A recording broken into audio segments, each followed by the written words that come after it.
हरे कृष्ण कृष्ण कृष्ण हरे हरे, हरे राम राम राम हरे हरे। आज हम लोग एकादशी कथा का श्रवण करेंगे।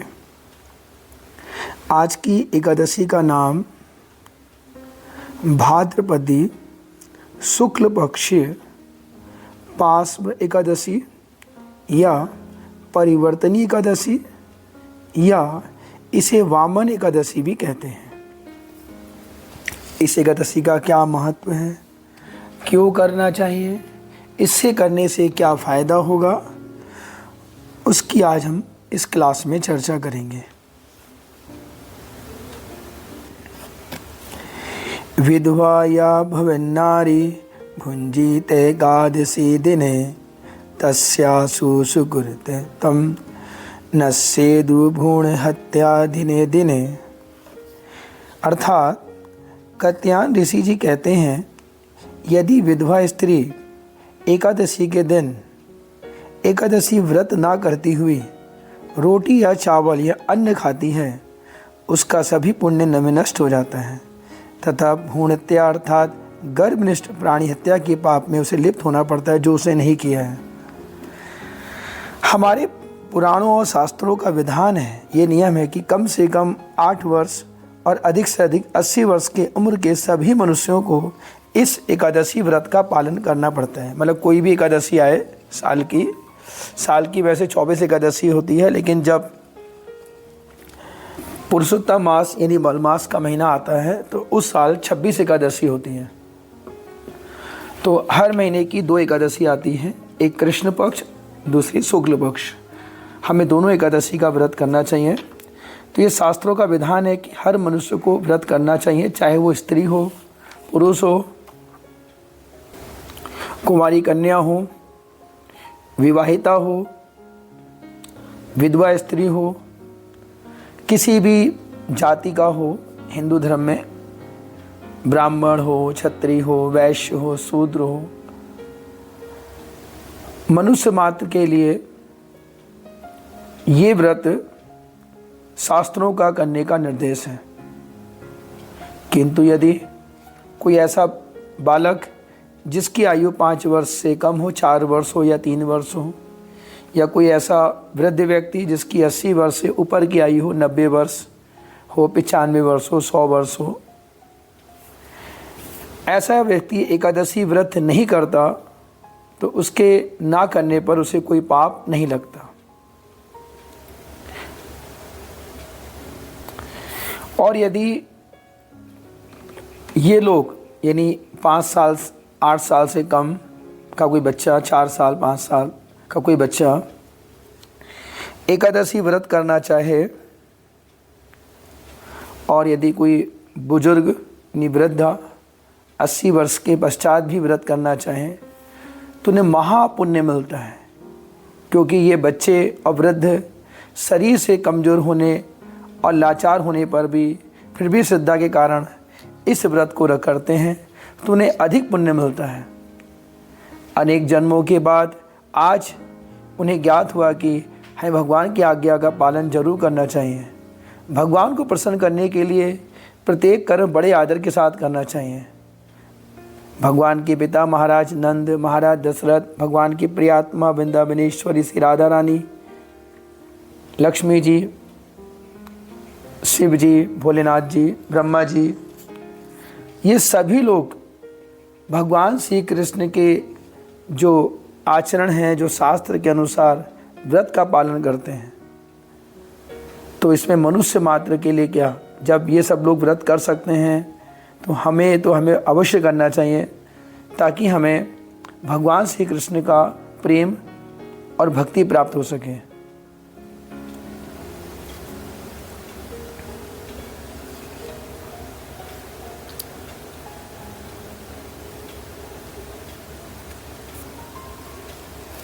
अब आगे इसकी कथा का श्रवण करेंगे। इसकी कथा का श्रवण इस प्रकार है।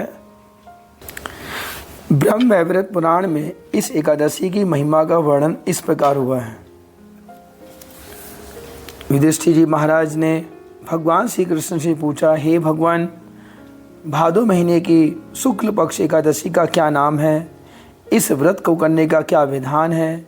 इस व्रत को करने से क्या फल मिलता है? कृपा करके हमें सब बताइए। तब भगवान श्री कृष्ण ने युधिष्ठिर से कहा, हे युधिष्ठिर, मैं आपको पुण्यदायिनी और स्वर्ग एवं मोक्षदायिनी समस्त प्रकार के पापों का नाश करने वाली ये भादो पक्ष की परिवर्तनशील एकादशी का या वामन एकादशी कथा कहता हूँ। उसको ध्यान पूर्वक सुनो। इसकी महत्तम कथा सुनने से ही सारे पाप नष्ट हो जाते हैं। अगर कोई इसकी कथा को ध्यान से सुन ले तो उसके पाप वैसे ही नष्ट हो जाते हैं।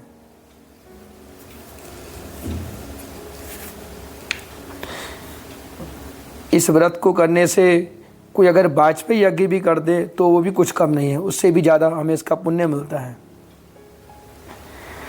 इस एकादशी को जयंती एकादशी भी कहते हैं।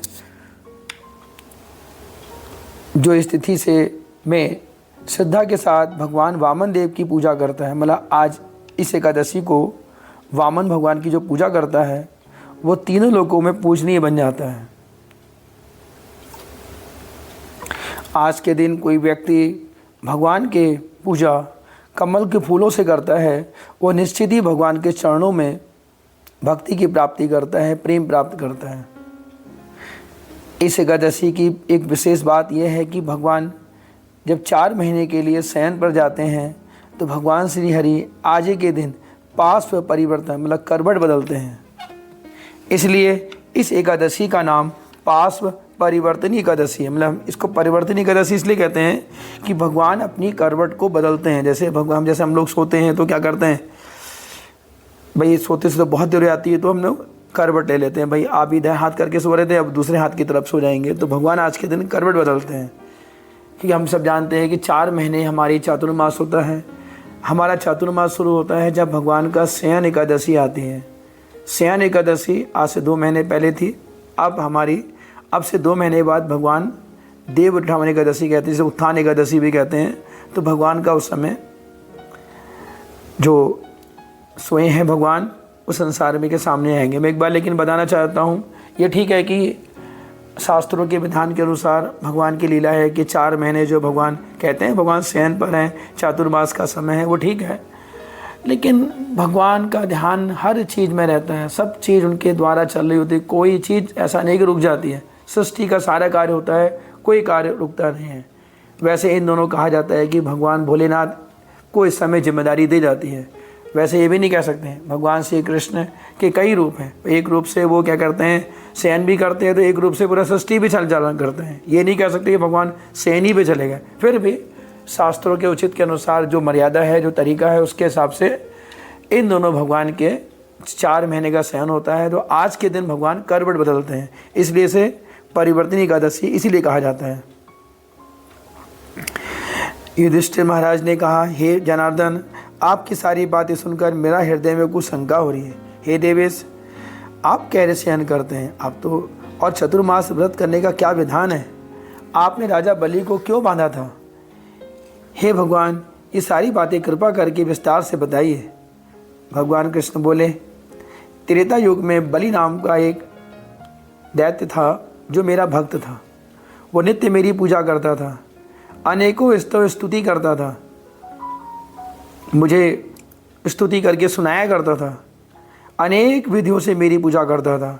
उसने ब्राह्मणों का समादर करके, उनका आदर करके उनकी पूजा करता था, बड़े बड़े अनुष्ठान भी करता था। मतलब सभी ब्राह्मणों का बड़ा आदर करना, उनको यज्ञ देना, उनको दान देना, बड़ा सबके प्रति अच्छा भाव था।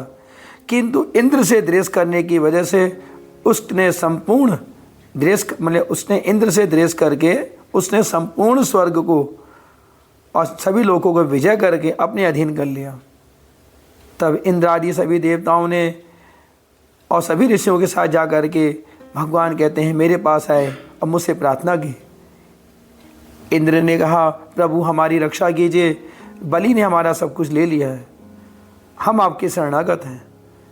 भगवान कहते हैं जब कोई मेरी शरणागत होता है तो मैं उसकी रक्षा करता हूँ। तब उन लोगों की प्रार्थना करने पर मैंने ही वामन का रूप धारण करके बाल ब्रह्मचारी के वेश में राजा बलि की यज्ञशाला में मैं पहुंचा। मैंने ही बलि से 3 पग की जमीन की भिक्षा की मांगी। बलि ने केवल 3 पग भूमि तथा मेरे छोटे छोटे पैरों को देख करके मेरे से अधिक मांगने का आग्रह किया और वो हंसने लगे। बलि महाराज कहते हैं, प्रभु आप जो मेरे पास आए हैं, इतनी एक तो आपका कद बहुत छोटा, उसमें से आपके पैर छोटे, इस 3 पग भूमि से आप क्या करेंगे? आप कुछ अधिक मांगिए मुझसे। किंतु मैं 3 पग के जमीन पर ही अड़ा रहा, मुझे इससे ज़्यादा नहीं चाहिए। आखिर विवश होकर के राजा बलि ने अपनी रानी विंध्यावली के साथ 3 पग भूमि दान करने का संकल्प किया। जब उन दोनों ने संकल्प कर लिया तो उनके गुरु शुक्राचार्य ने इसका विरोध किया, लेकिन उस विरोध के बावजूद भी बलि अपनी बात पर अड़े रहे। बोले कोई बात नहीं, मैं इनको दान दूंगा। जब शुक्राचार्य जी ने बताया कि ये जो आपके सामने वामन रूप आए साक्षात विष्णु हैं, ये 3 पग में क्या 2 पग में सब तेरा छीन लेंगे, तीसरा पग कब तेरा दान, तेरा दिया हुआ दान, तेरा जो प्रतिज्ञा तुम कर रहे हो, जो तुम भगवान को वचन दे रहे हो, वो तुम्हारा सब झूठा हो जाएगा। ऐसे किए गए तुम्हारे संकल्प पर तुम्हें घोर पाप जाना पड़ेगा, नरक में जाना पड़ेगा। क्योंकि इसका संकल्प, क्योंकि व्यक्ति को वही कार्य करना चाहिए जो संकल्प के अनुसार, जो संकल्प करे उसे पूरा करना चाहिए। ऐसा ना करे कि भविष्य में उस कार्य को ना कर पाए। ये तुम्हारे 2 पग में सब ले लेंगे, तीसरे पग से तुम कहाँ दे पाओगे? गुरु शुक्राचार्य की आज्ञा का भी उन्होंने विरोध किया और उन्होंने कहा नहीं, मैं अगर मेरे पास साक्षात विष्णु आए हैं तो मुझे बड़ी प्रसन्नता है, मैं इनको दूंगा। और इस प्रकार जब संकल्प किया और भगवान जो वामन देव थे, जो विष्णु के रूप में थे, अपने शरीर का विस्तार करते हुए इतना विस्तार कर दिया कि सोच नहीं सकने वाला विषय था। उन्होंने एक पैर से ही नीचे के सारे 7 लोगों को नाप दिया, दूसरे पैर से ऊपर के 7 लोगों को नाप दिया, कुछ बचा ही नहीं। तीसरे पैर के लिए राजा बलि से कहा, राजा बलि तुम्हारा मैंने सब कुछ ले लिया है, अब मैं तीसरा पग कहाँ रखूं? राजा बलि भगवान के भक्त थे और चूंकि अच्छी आत्मा थे और सबसे बड़ी बात है भक्तराज प्रहलाद महाराज के पोते थे। उन्होंने कहा, प्रभु तीसरा पग मेरे सर पे रखिए, क्योंकि हर व्यक्ति को जो जहाँ रहता है उसको पूरा उसका अधिकार होता है। मैं जहाँ खड़ा हूँ ये मेरा अधिकार है, तीसरा पग मेरे सर पे रखिए। भगवान ने राजा बलि के सिर पर अपना पैर रख करके अपना दास बना लिया। उनकी विनम्रता पर संतुष्ट होकर के दानवेंद्र बलि को मैंने आशीर्वाद दिया कि मैं तुम्हारे पास सदा सदा के लिए रहूंगा। इसलिए भाद्रपद शुक्ल एकादशी के दिन भगवान वामन देव राजा बलि के यहाँ एक स्वरूप से रहते हैं। अर्थात जब आज की एकादशी के दिन भगवान वामन देव बलि जी के महाराज के पास आए तो एक स्वरूप से तो बलि जी महाराज के पास रहते हैं और दूसरे स्वरूप से क्षीर सागर में लक्ष्मी जी के साथ शयन करते हैं। शयन एकादशी से उत्थान एकादशी तक 4 महीने भगवान का यही शयन काल होता है। इन 4 महीनों में भगवान श्री कृष्ण की उपासना करनी चाहिए, मतलब श्री हरि की पूजा करनी चाहिए। 4 महीने चातुर्मास है, ध्यान रखें, बहुत अच्छा समय होता है। भगवान की उपासना, कीर्तन, जप, दान बड़ा अच्छा माना जाता है। और इसमें से 1 महीना सर्वश्रेष्ठ कार्तिक का महीना होता है, जो बहुत ही विशेष होता है इन 4 महीनों में, और वही अंतिम महीना भी हमारा होता है। उस अंतिम महीने में कोई कार्तिक के महीनों का पूरा नियम पालन कर लेना तो समझिए मैं क्या कहूँ आपसे।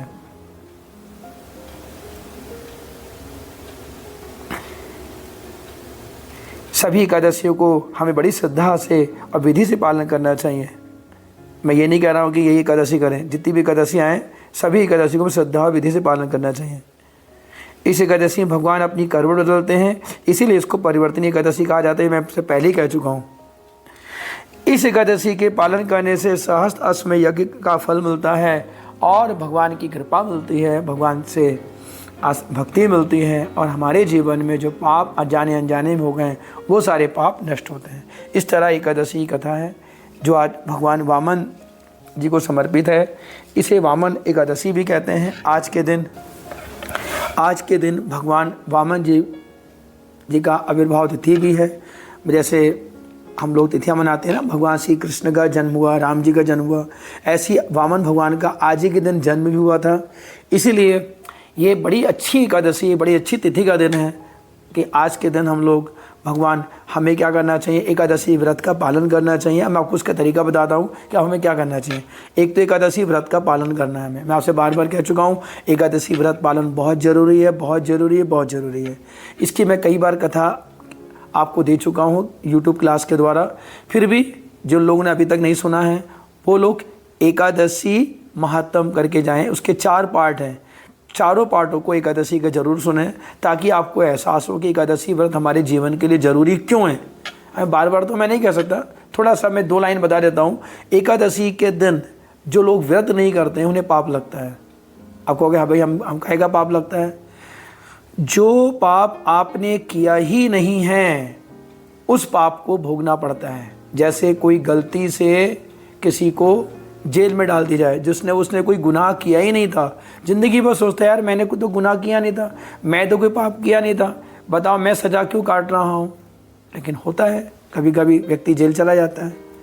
इसी तरह अपराधी बन करके जेल में सज़ा भुगतता है और बहुत जीवन में रोता है कि यार मैं तो कोई ज़िंदगी में गलत काम भी नहीं करा, फिर वे कैसे मुझे फंसाया गया, मुझे ये करा गया।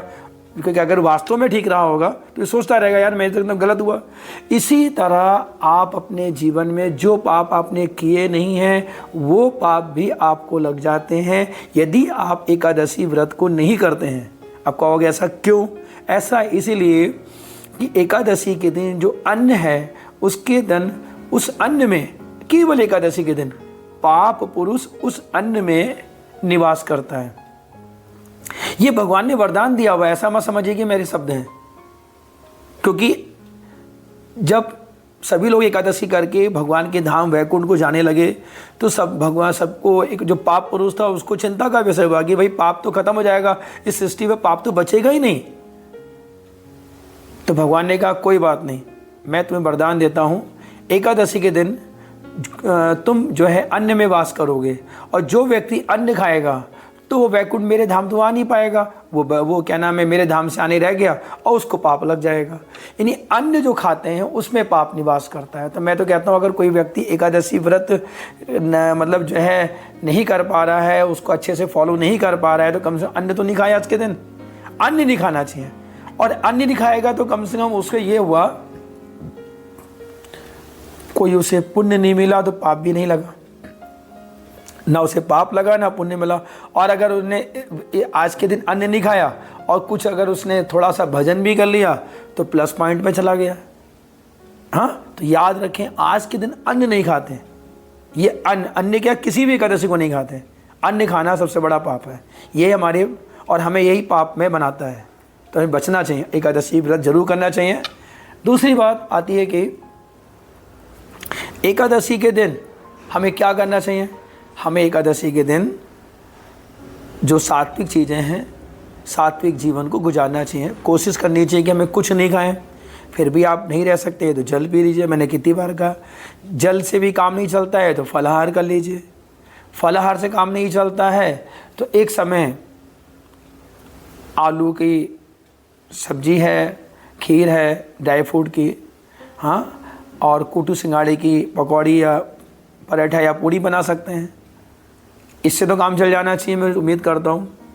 फिर भी नहीं चलता है, दोपहर में फल ले लीजिए, शाम को ये पढ़ा लीजिए। अब इससे ज़्यादा क्या करेंगे आप।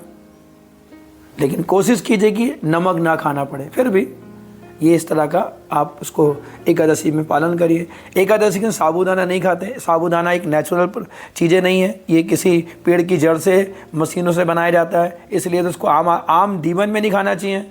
आम जीवन का मतलब नॉर्मल डे में नहीं खाना चाहिए। जब उसको मशीनों से बनाया जाता है तो उसमें क्या पड़ता है क्या नहीं पड़ता है। वो साबूदाने के दाने आप समझते हो कोई पेड़ में तो ना उग रहे हैं, वो तो मशीन से बनकर आता है, उसमें क्या पड़ा है क्या नहीं पड़ा आप खा लेते हो साबूदाना। तो साबूदाना नहीं खाना चाहिए। हरी मिर्च नहीं खानी चाहिए, हरी मिर्च की जगह काली मिर्च का यूज़ कीजिए। नमक साफ शुद्ध होना चाहिए, कोई जरूरी नहीं कि सेंधा नमक ही हो। आप समझ सेंधा नमक ही खाते हैं, नमक शुद्ध होना चाहिए, ठीक है। नमक से नमक लें, अच्छी बात है। दूसरी बात, शुद्ध घी का यूज़ करें, गाय का शुद्ध घी हो, मूंगफली का तेल हो, हाँ, कोई और रिफाइंड सरसों का तेल यूज़ नहीं करते।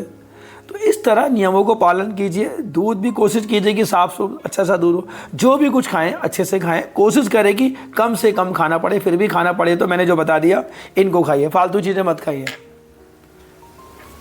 जिस दिन एकादशी व्रत रखें उस दिन अपने जीवन को किसी क्रोध मत करें, गुस्सा मत करें, निंदा ना करें, किसी की बुराई ना करें। जीवन में वैसे तो कभी नहीं करना चाहिए, एकादशी क्या कभी नहीं करना चाहिए, लेकिन विशेष तौर पे ध्यान रखें ऐसा कोई अपराध ना करें। माला करें, दिन में जितनी माला कर सकते हैं। भगवान श्री कृष्ण राधा रानी का नाम लीजिए, राधे कृष्ण बोले तो हरे कृष्ण। हरे माने राधा जी होता है, मैंने पहले भी कह चुका हूँ। हरे कृष्ण कृष्ण कृष्ण हरे हरे, हरे राम राम राम हरे हरे, इसका उच्चारण कीजिए। तो जीवन में मैं कितनी बार कह चुका हूँ कि जीवन में जो भी कार्य कर रहे हैं करते रहिए, लेकिन कुछ समय भगवान के लिए भी निकालिए, ताकि आपका ये जीवन जो भगवान मनुष्य शरीर मिला है, ये आपका जीवन जो मनुष्य शरीर मिला है ये सफल हो जाए। ऐसा ना हो कि हम बाद में बहुत पछताए रहे ये क्या हुआ, क्योंकि मनुष्य शरीर 84 लाख की योनियों के बाद, 84 लाख की योनियाँ हैं, उसमें मनुष्य शरीर मिलता है। हमें 84 लाख टाइप के बॉडीज़ होते हैं, शरीर होते हैं। पक्षी हो गए, पेड़ में उड़ने वाले जीव जो पक्षी वगैरह हो गए, जल में रहने वाले जीव जो पानी के अंदर निवास, धरती में रहने वाले। अब धरती में रहने वाले जीव भी दो प्रकार के होते हैं, जो स्थिर होते हैं, चल फिर सकते हैं। धरती में रहने वाले जैसे पेड़ पौधे फिक्स हैं, वो हट नहीं सकते, लेकिन वो भी जीव है। मैं आपसे बार बार कह रहा हूँ, हर जीवों में, लेकिन जितने भी जीव होते हैं एक मनुष्य को छोड़ के सब में दुख ही दुख है, क्योंकि सबका जीवन एक नरक जैसा ही होता है। खाने पीने सोने सबकी व्यवस्था। अभी बारिश हो रही है, बारिश में सारे जीव पेड़ पौधे सब पानी भीग रहे नहीं भीग रहे, कष्ट हो रहा है कि नहीं हो रहा है। अभी तेज़ धूप आएगी तो गर्मी में तो वो क्या नहीं झुलसेंगे, तकलीफ होती है। लेकिन मनुष्य अपने शरीर अपने के लिए अच्छा सा घर बना लेता है, घर के अंदर निवास करता है, अच्छा खाता पीता है, सारी व्यवस्था रख लेता है ना, अपने आप को सब चीज़ों से बचाता है। तो मेरे कहने का आशा है, ये मनुष्य शरीर जो मिला है हमें एंजॉय के लिए नहीं मिला है, भक्ति के लिए मिला है। तो भक्ति कीजिए, और भक्ति करने के लिए सबसे बड़ा माध्यम है एकादशी व्रत। नॉनवेज मत खाइए, किसी प्रकार का नशा मत करिए, हाँ, सट्टा जुआ मत कीजिए, जिससे विवाह करिए वो लड़की सही है। इसके अलावा किसी को सबको माँ और बहन समझिए, इसके अलावा किसी को मतलब मत समझिए। यही जीवन का सबसे बड़ा पहलू होना चाहिए हमारे जीवन में, ठीक। तो अगर आपके जीवन में ऐसा आरोग्यग्रस्त जीवन गुजारिए, अच्छे से जो धन कमाते हैं, पैसा कमाते हैं, नौकरी करते हैं, व्यापार करते हैं, वो सब कीजिए। हाँ, पढ़ते हैं तो पढ़िए, जो कार्य कर रहे हैं वो सब कीजिए, लेकिन किसी प्रकार का गलत काम मत कीजिए अपने जीवन में। तो बस यही सब चीज़ें हैं। एकादशी व्रत मैंने आपसे इतनी बार बोला, फिर आपसे अभी भी कह रहा हूँ, एकादशी महात्म जरूर पढ़ें, और कल की एकादशी यानी जो आज की एकादशी है उसको ज़रूर करें, और भगवान वामन देव की पूजा करें। हाँ, एक और बात बताऊँ, ये जो आज की एकादशी भी जो मैं बता रहा हूँ, वामन एकादशी भी से बोलते हैं, क्योंकि इसमें भगवान वामन जी का जन्म हुआ है। तो आज की एकादशी का विशेष महत्व यह है कि आज की एकादशी के दिन आप भगवान वामन देव के लिए ज़रूर कुछ बनाएं। ऐसा ना होगी आप फलाहार कर रहे हो तो फलाहार ही बना लें अपने। फलाहार हमारा होता है, भगवान का व्रत नहीं होता है। व्रत हमारे लिए है, भगवान का व्रत नहीं है। भगवान के लिए आप बढ़िया से क्या करते हैं, खीर बना लें, पूड़ी बना लें, सब्जी बना दें, भगवान का अच्छा से भोग लगाइए। भगवान की तिथि मनाना चाहिए। भगवान जब जब संसार में जिस जिस रूप में आते हैं वो सारी तिथियां मनाना चाहिए, हमें कोशिश करनी चाहिए। जब राम जी बनकर आ रहे तो वो तिथि को मनाओ, कृष्ण जी बनकर किसी दिन राधा अष्टमी मनाओ, वामन भगवान, नरसिंह भगवान, जो भगवान अवतार लेते हैं उसकी तिथि को मनाना चाहिए। अरे थोड़ा मनाओ, जितनी आपकी सामर्थ्य मनाओ। तो कल की एकादशी में एक विशेष बात और भी, वामन भगवान का जन्म है, तो वामन भगवान आविर्भाव तिथि की जय। हम सबको वामन भगवान जी के चरणों में प्रार्थना करनी चाहिए। हे वामन भगवान जी, जिस तरह आपने बलि महाराज पर कृपा करी और इंद्र आदि देवताओं के लिए, उनके लिए जो आपने उनकी इच्छाओं को पूरा किया, मतलब इंद्र आदि देवताओं की इच्छाओं को पूरा किया, उन्हीं के लिए आए थे प्रभु, और अपने माता पिता की इच्छाओं को पूरा किया, उसी तरह प्रभु हम पर भी कृपा करें, हम पर भी भक्ति दे, हमारा आपका अपना प्रेम दे, गुरु वैष्णव के चरणों प्रेम दे। इसी के साथ साथ मैं अपनी वाणी को समाप्त करता हूँ। हरे कृष्ण।